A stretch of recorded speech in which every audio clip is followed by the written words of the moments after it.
Mari kita bersama-sama bersatu di dalam doa. Sungguh pujian yang baru saja kami naikkan menjadi doa kami, ya Allah. Selalu rindu bersamamu. Namun sebelum itu menjadi kesempurnaannya, biarlah kerinduan kami dijawab melalui firman-Mu. Oleh karena itu ya Tuhan, kami mempersembahkan segenap hati dan pikiran kami, guna disapa, ditegur, diteguhkan oleh kebenaran firman-Mu. Oleh karena itu, teduhkanlah hati kami, ya Allah, dari suara-suara lain yang ingin mengganggu pemberitaan firman Tuhan. Hamba-Mu yang pagi hari ini Engkau utus menjadi pemberita-Mu, ya Allah, di tengah-tengah kelemahan, keterbatasan, dan keberdosaan hamba-Mu ini, kiranya anugerah Tuhan yang sempurna boleh menolong hamba-Mu ini, sehingga hamba-Mu ini boleh menyampaikan kebenaran firman-Mu dengan setia dan bersahaja. Demikian juga Tuhan, anugerahkan bagi setiap kami yang mendengarkannya, hati yang lembut untuk menerima kebenaran firman-Mu. Dan bukan sekedar menerima, percaya akan kebenaran firman-Mu, anugerahkan kepada kami kekuatan untuk melakukan dan hidup di dalam firman-Mu. Bersabdalah ya Tuhan, sebab umat kepunyaan-Mu ini sedia mendengarkannya. Di dalam kasih Kristus Yesus, firman yang telah menjadi manusia, kami berdoa dan mengucap syukur. Amin. Jemaat yang Tuhan Yesus kasihi, pembacaan Injil kali ini terambil dari Injil menurut penuturan Matius pada pasalnya yang ke-25, ayatnya yang ke-31 hingga ayatnya yang ke-46. Injil menurut Matius pada pasalnya yang ke-25, ayatnya yang ke-31 hingga ayatnya yang ke-46, Lembaga Alkitab Indonesia memberi judul penghakiman terakhir. Demikian ada tertulis, apabila anak manusia datang dalam kemuliaannya, dan semua malaikat bersama-sama dengan dia, maka ia akan bersemayam di atas tahta kemuliaannya. Lalu semua bangsa akan dikumpulkan di hadapannya, dan ia akan memisahkan mereka seorang daripada seorang, sama seperti gembala memisahkan domba dari kambing. Dan ia akan menempatkan domba-domba di sebelah kanannya, dan kambing-kambing di sebelah kirinya. Dan raja itu akan berkata kepada mereka yang di sebelah kanannya, mari, hai kamu yang diberkati oleh Bapa-Ku, terimalah kerajaan yang telah disediakan bagimu sejak dunia dijadikan.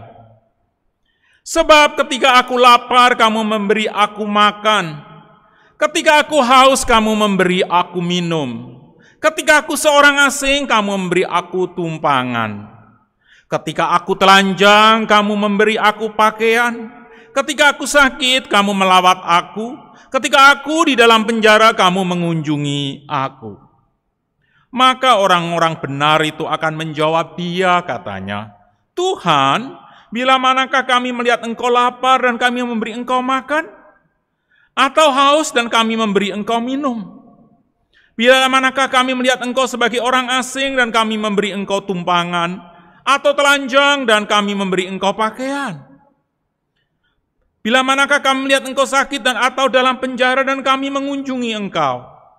Dan raja itu akan menjawab mereka, aku berkata kepadamu, sesungguhnya segala sesuatu yang kamu lakukan untuk salah seorang dari saudaraku yang paling hina ini, kamu telah melakukannya untuk aku. Dan ia akan berkata juga kepada mereka yang di sebelah kirinya, enyalah dari hadapanku, hai kamu orang-orang terkutuk, Enyahlah ke dalam api yang kekal yang telah sedia untuk iblis dan malaikat-malaikatnya. Sebab ketika aku lapar, kamu tidak memberi aku makan. Ketika aku haus, kamu tidak memberi aku minum. Ketika aku orang asing, kamu tidak memberi aku tumpangan. Ketika aku telanjang, kamu tidak memberi aku pakaian. Ketika aku sakit dan dalam penjara, kamu tidak melawat aku. Lalu mereka pun akan menjawab dia, katanya, Tuhan, bila manakah kami melihat engkau lapar, atau haus, atau sebagai orang asing, atau telanjang, atau sakit, atau dalam penjara dan kami tidak melayani engkau? Maka ia akan menjawab mereka, Aku berkata kepadamu, sesungguhnya segala sesuatu yang tidak kamu lakukan untuk salah seorang dari yang paling hina ini, kamu tidak melakukannya juga untuk aku. Dan mereka ini akan masuk ke tempat siksaan yang kekal, tetapi orang benar akan ke dalam hidup yang kekal. Demikian firman Tuhan. Tuhan Yesus bersabda, yang berbahagia setiap kita yang mendengarkan firman Tuhan, merenungkannya, dan hidup di dalamnya. Haleluya.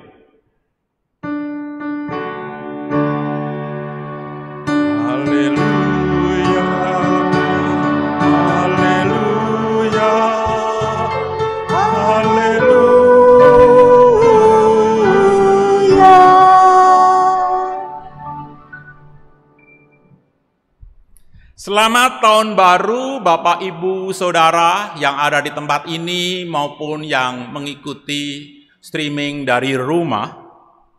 Sekali lagi, selamat tahun baru. Tidak terasa kita sudah bertambah. Usia kita, pengalaman kita selama 1 tahun dibandingkan 1 Januari 2020. Saat tadi malam, ketika kita melakukan refleksi, evaluasi, resolusi, kebanyakan dari kita bertanya, apa yang telah menjadi capaian kita? Mulai ada yang suram, berpendar, ada yang bersinar, bahkan ada juga yang datar-datar saja.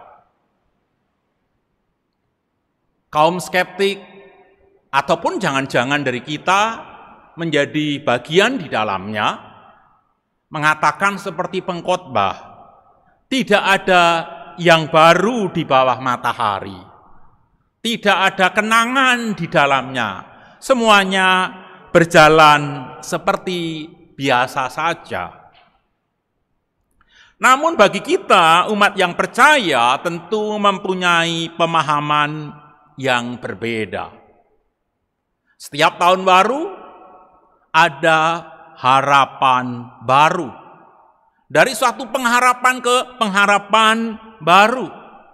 Dan itu kita ditolong oleh gereja, ditolong oleh institusi kita melalui perayaan Advent. Dari Advent ke Advent. Hidupnya orang Kristen itu dari Advent ke Advent.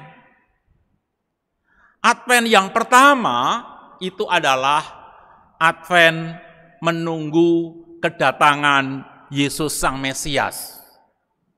Dan Advent yang kedua juga menunggu kedatangan Yesus yang kedua kalinya. Jadi dari tahun ke tahun kita merayakan Advent yang pertama, pada saat yang sama kita sedang melaksanakan Advent yang kedua.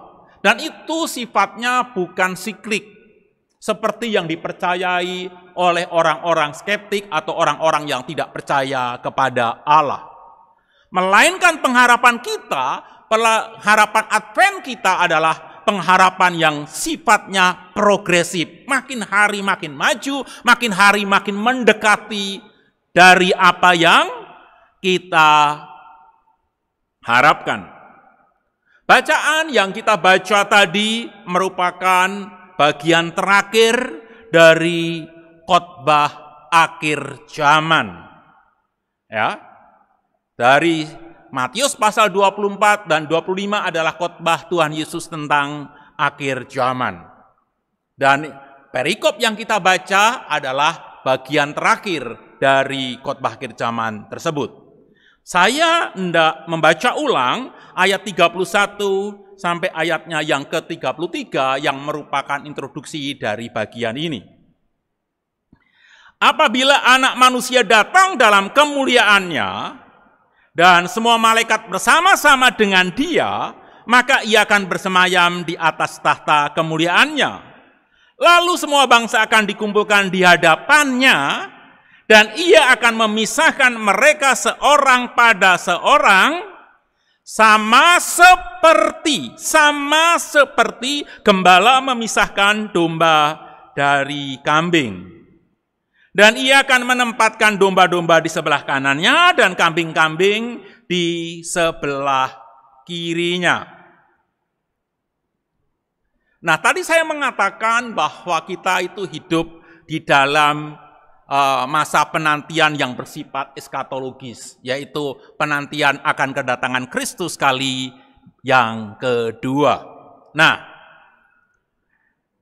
di situ dikatakan, dan itu menjadi puncak dari pengharapan kita, ketika masa Advent itu menjadi puncaknya ketika Kristus datang, dia akan melakukan penghakiman yang terakhir.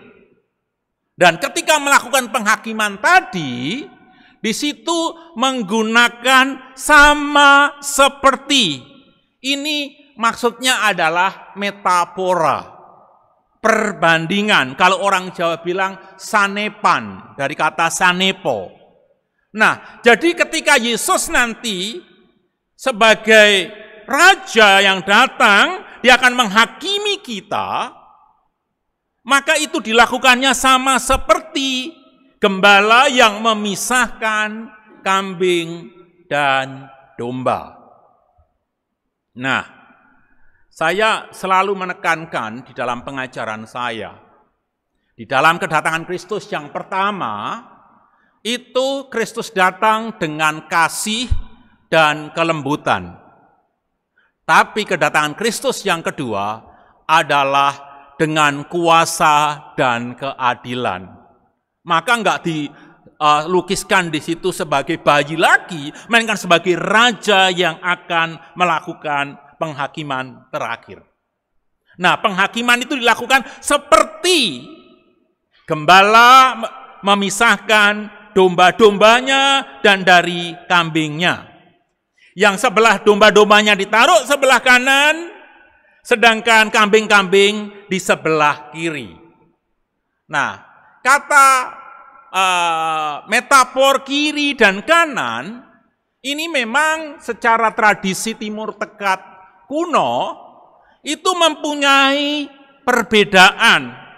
Itu bukan tradisi di tempat sana, yaitu untuk Timur Dekat kuno itu Israel, Arab dan sekitarnya itu mempunyai tradisi yang sama. Bahwa yang kanan itu melukiskan sesuatu yang baik, sesuatu yang suci, sesuatu yang rohani, bahkan sesuatu yang ilahi. Sedangkan di sebelah kiri itu yang jahat, yang najis, yang gelap, yang melukiskan kuasa kegelapan. Itulah tradisi di sana. Maka kita tahu kalau tetangga kita, teman-teman kita, bahkan ada iklannya di pojok-pojok jalan kita beberapa tahun yang lalu, mari makan menggunakan tangan kanan. Ya, itu karena tradisi Timur Dekat kuno di sana. Tetapi itu adalah tradisi, bukan hukum Allah. Kalau tidak demikian, maka Allah sangat diskriminatif. 3 anak saya itu yang menggunakan tangan kanan cuma 1. Maksudnya biasa menggunakan tangan kanan. 2 tidak. Allah enggak diskriminatif. Di situ adalah tradisi Timur Dekat kuno.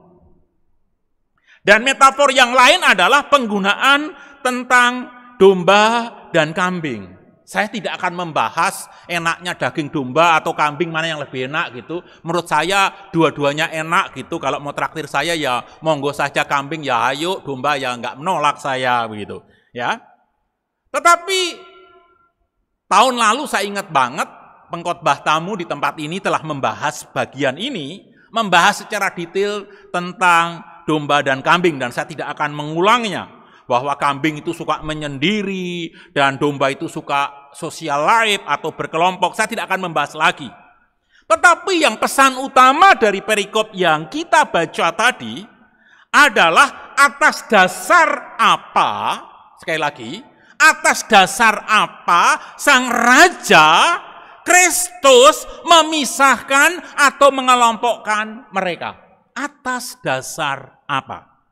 Nah, bacaan kita di ayat yang ke-34 sampai 36 itu sangat jelas dikatakan demikian. Dan raja itu akan berkata kepada mereka yang di sebelah kanan, yaitu para domba, "Mari, hai kamu yang diberkati Bapakku, terimalah kerajaan yang telah disediakan bagimu."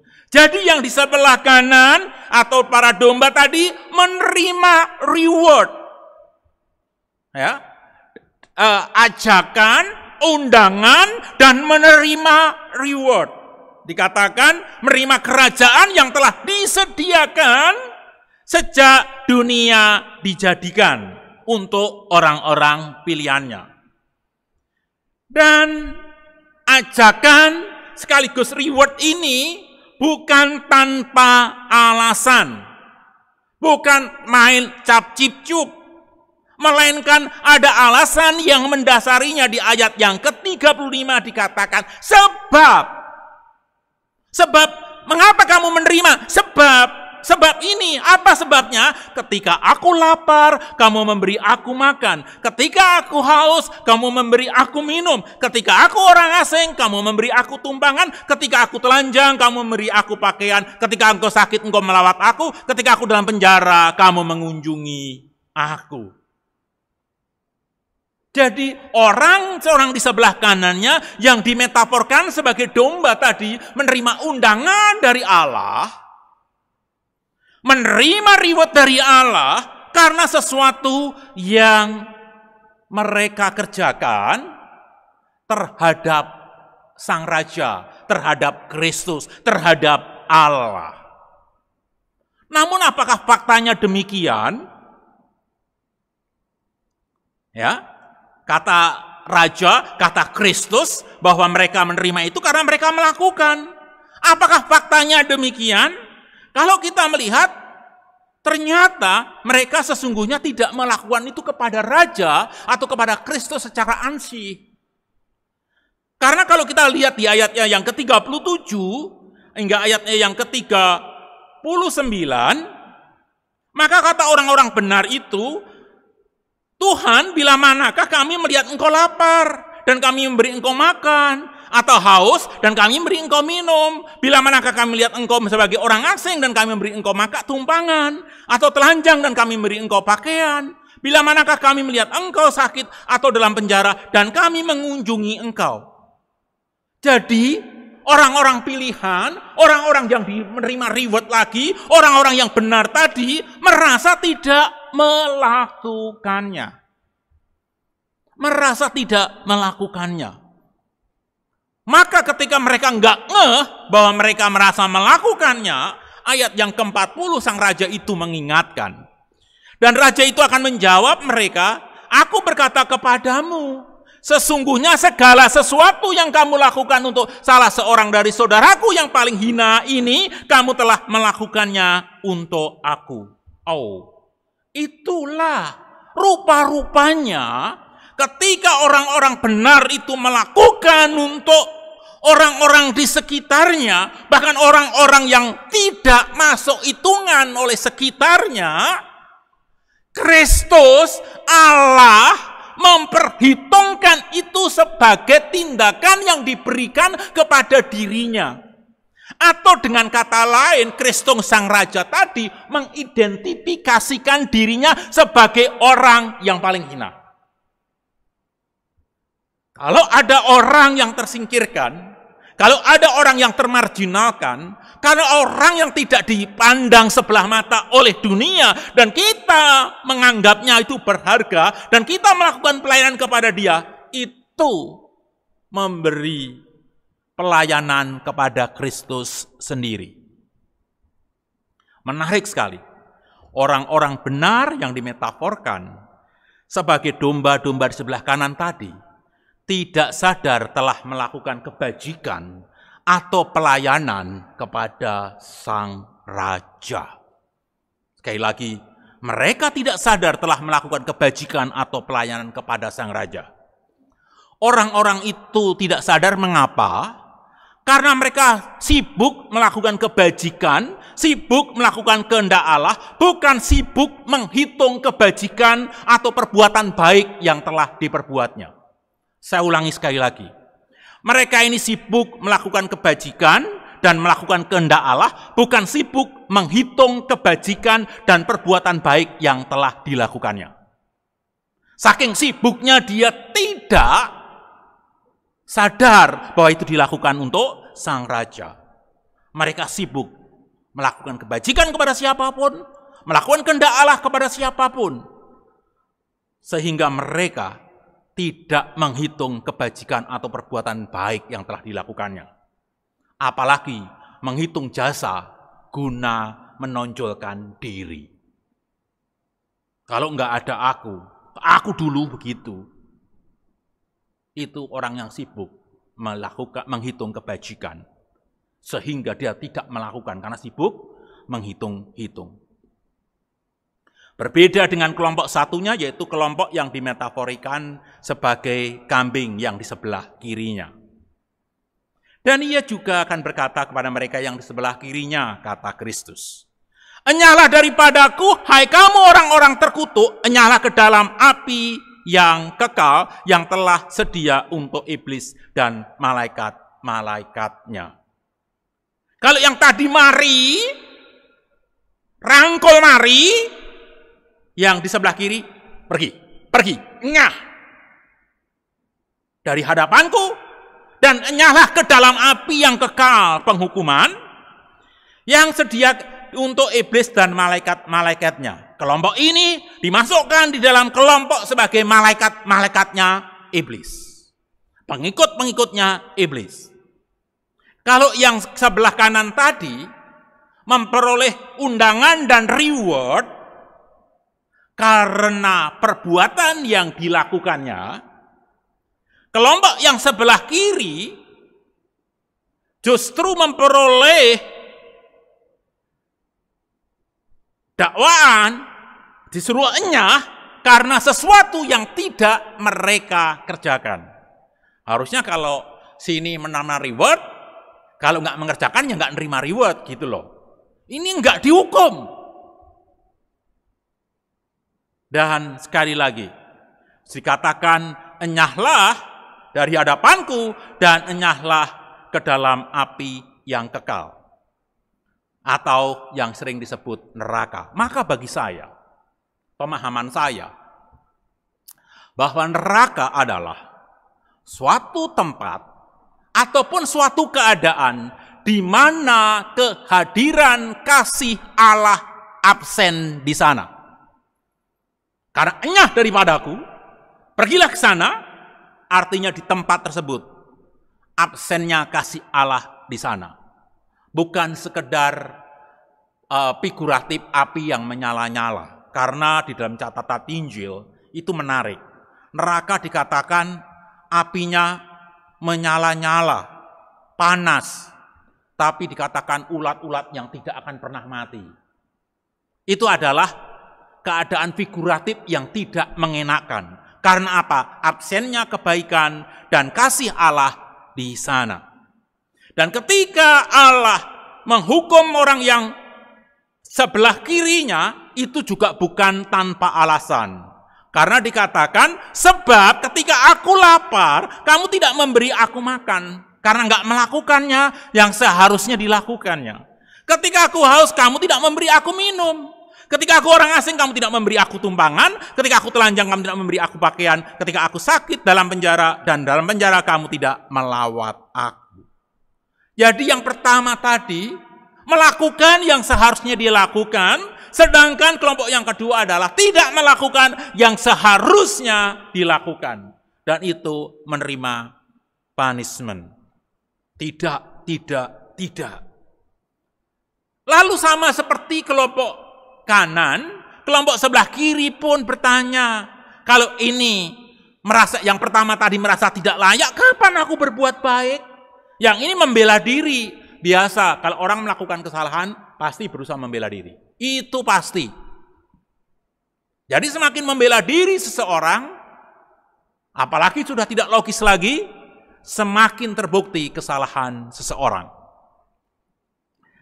Lalu mereka pun menjawab dia, pembelaan mereka terhadap Tuhan. Tuhan, bila manakah kami melihat engkau lapar, atau haus, atau sebagai orang asing, atau telanjang, atau sakit, atau dalam penjara, dan kami tidak melayani engkau? Kapan? Aku nggak lihat. Dan Allah menjawab, aku berkata kepadamu, sesungguhnya segala sesuatu yang tidak kamu lakukan untuk salah seorang yang paling hina, kamu tidak melakukannya juga untuk aku. Pembelaan dari kelompok di sebelah kiri menurut saya sebenarnya masuk akal juga. Kapan? Aku nggak melihat engkau. Kalau aku melihat engkau pasti aku layani. Kalau engkau melihat engkau dalam penjara pasti aku kunjungi. Kalau melihat engkau haus pasti aku sediakan minum. Tapi aku nggak melihat engkau. Jadi rupa-rupanya kelompok di sebelah kiri ini akan berbuat bajik, akan berbuat kebaikan, akan melayani dengan memilih-milih. Kalau itu tuh raja, pasti. Kalau itu orang terpinggirkan, itu tugasnya komisi diakonia, bukan saya. Tugas saya kan khotbah.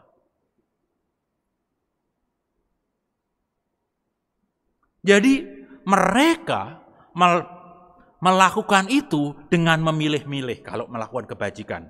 Berbeda dengan kelompok yang satu, yang sibuk berbuat bajik, tidak peduli kepada siapa.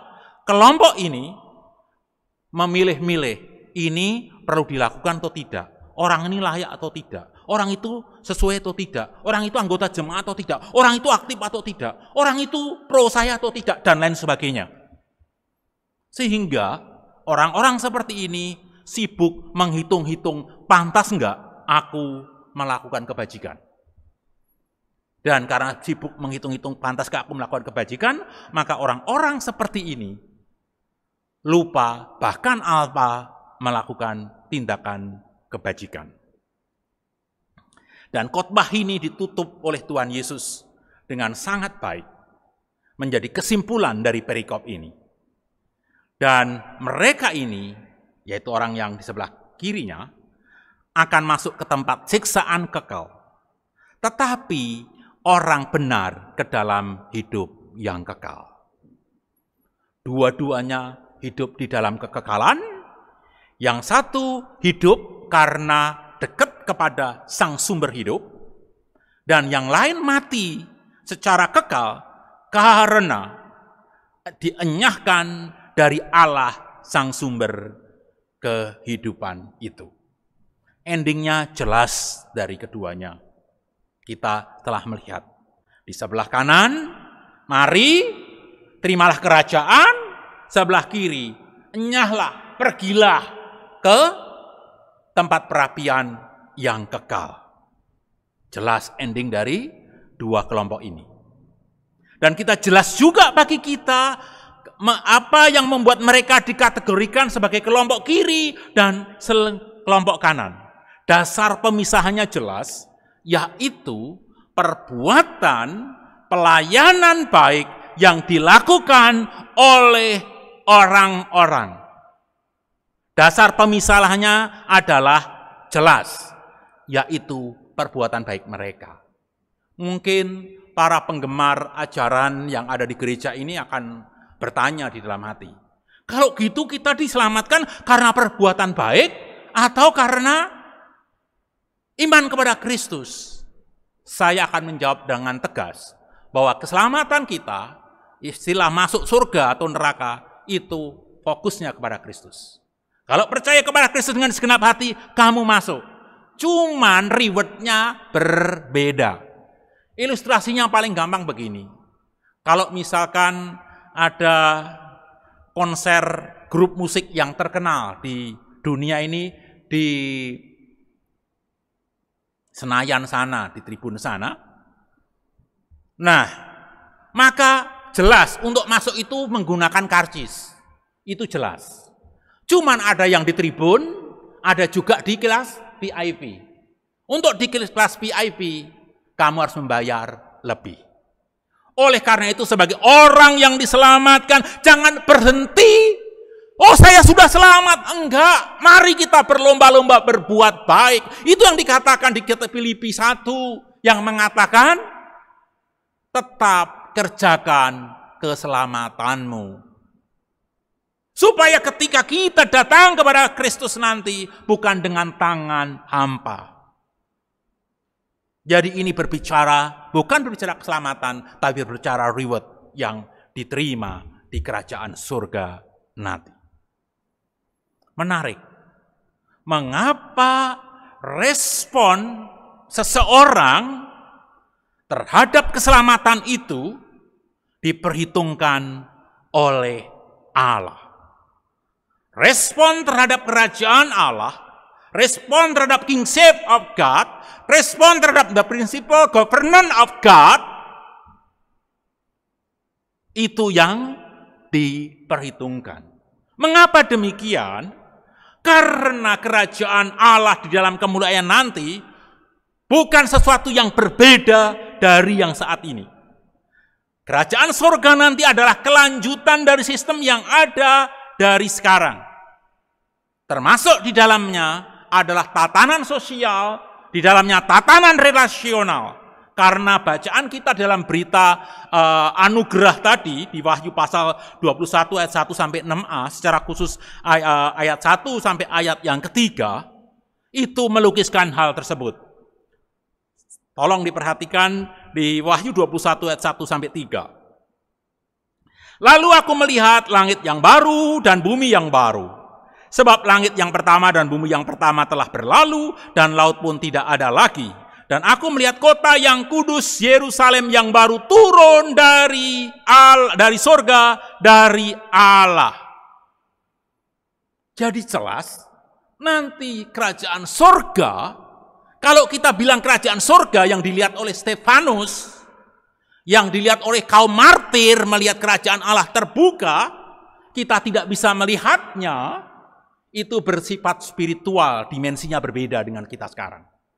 Tetapi nanti, dimensi yang berbeda, yang spiritual itu akan turun dan menyatu dengan bumi yang dibaharui, yang disebut dengan langit baru dan bumi baru, Yerusalem yang baru turun dari sorga. Jadi, kepenuhan janji Allah di kitab Wahyu adalah kelanjutan dari kerajaan Allah yang sekarang di mana Kristus telah bertata akan menjadi sempurna ketika surga dan bumi itu menjadi satu. Dan menarik sekali di ayat yang ketiga, lihatlah kemah Allah ada di tengah-tengah manusia dan ia akan diam bersama-sama dengan mereka. Mereka akan menjadi umatnya dan ia akan menjadi Allah mereka. Ini begitu luar biasa mengingatkan saya secara khusus pada Natal tahun ini. Immanuel, Allah beserta kita, Allah yang diam di tengah-tengah kita. Ya, jadi nanti bukan hanya bersatunya bumi dan sorga, tapi juga bersatunya relasi pencipta dan dicipta. Pencipta dan dicipta akan bersekutu secara sempurna. Itulah kerajaan Allah yang kita rindukan. Kalau membaca Injil secara teliti dan surat Rasul Paulus secara teliti, bahwa kerajaan Allah sudah hadir, maka disebut ready. Tetapi kesempurnaannya belum, nanti setelah penghakiman terakhir, maka disebut not yet. Maka pengharapan eskatologis kita yang disebut sebagai inaugurated eschatology, ready but not yet. Sekali lagi, puncak atau tujuan Advent eskatologis kita adalah menyatunya surga yang sekarang yang bersifat spiritual, yang tidak kasat mata dengan bumi yang kita tinggali ini, yang kita sebut kemudian sebagai bumi yang baru dan langit yang baru, di mana Allah akan tinggal bersama-sama dengan kita selama-lamanya. Dan ini membawa pesan kepada kita sekalian. Tidak ada dikotomi antara yang fisikal dan spiritual, yang duniawi maupun yang surgawi. Itulah sebabnya Bapak Ibu Saudara yang Tuhan Yesus kasihi, baik ibadah, baik kerja ataupun abudah, harusnya menyatu. Bekerja ya ibadah, menyembah ya ibadah. Tanggung jawab moral ya, tanggung jawab spiritual ya, juga tanggung jawab sosial juga iya. Itulah sebabnya dalam penghakiman terakhir tadi, didasarkan atas perbuatan kita atau respon kita terhadap keselamatan yang Tuhan sudah anugerahkan. Yang dimana di dalamnya ada tanggung jawab untuk pemberitaan Injil, pada saat yang sama juga tanggung jawab kerja dan budaya. Saat Advent pertama, Nuh tetap membuat kapal. Advent pertama, Abraham tetap melakukan pertanian dan perdagangan. Yusuf dan Maria melakukan tugas-tugasnya. Simeon dan Hana melakukan tugas-tugasnya. Gembala melakukan aktivitasnya seperti biasa. Maka di dalam Advent yang kedua pun kita tetap melakukan hal-hal yang harus menjadi tanggung jawab kita. Oleh karena itu kita tidak akan menganut eskatologi yang sifatnya eskapis. Wah, pokoknya ibadah, surga, surga, surga. Bukan. Jelas hidup yang kepada kita dimintakan adalah juga tanggung jawab kini dan di sini. Sekali lagi, Yusuf, Maria, Abraham, Nuh, orang-orang menantikan Advent itu dengan melakukan tanggung jawabnya. Demikian juga kita diminta melakukan tanggung jawab kita.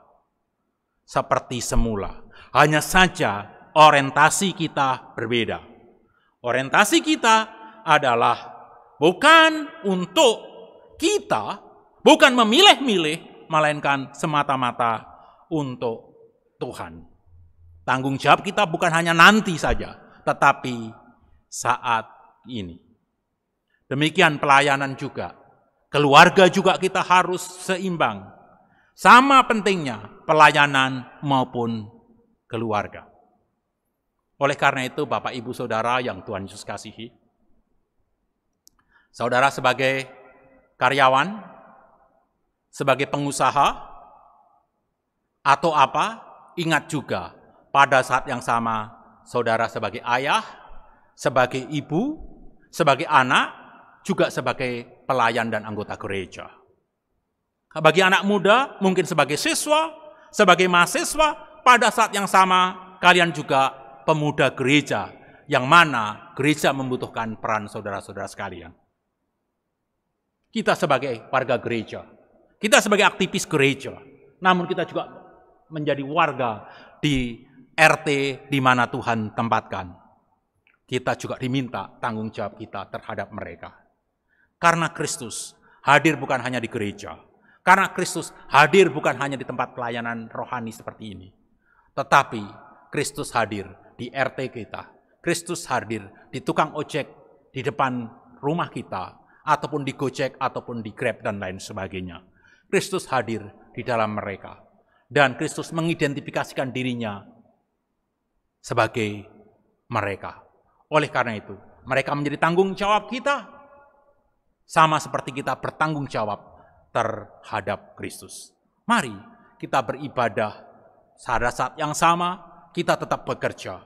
Mari kita mengharapkan Kristus yang akan datang, tetapi pada saat yang sama, kita melakukan tanggung jawab kita. Mari kita mengharapkan surga itu turun. Pada saat yang sama, mari kita persiapkan bumi ini menyambut Yerusalem baru. Pendek kata, mari kita hidup secara berimbang. Karena itu, Kristus kehendaki. Dan karena itu pula kita nanti akan dihakimi. sebagai kambingkah atau sebagai dombakah? Saya memilih untuk menjadi anak-anak Allah. Terpujilah Allah saat hening bagi kita sekalian.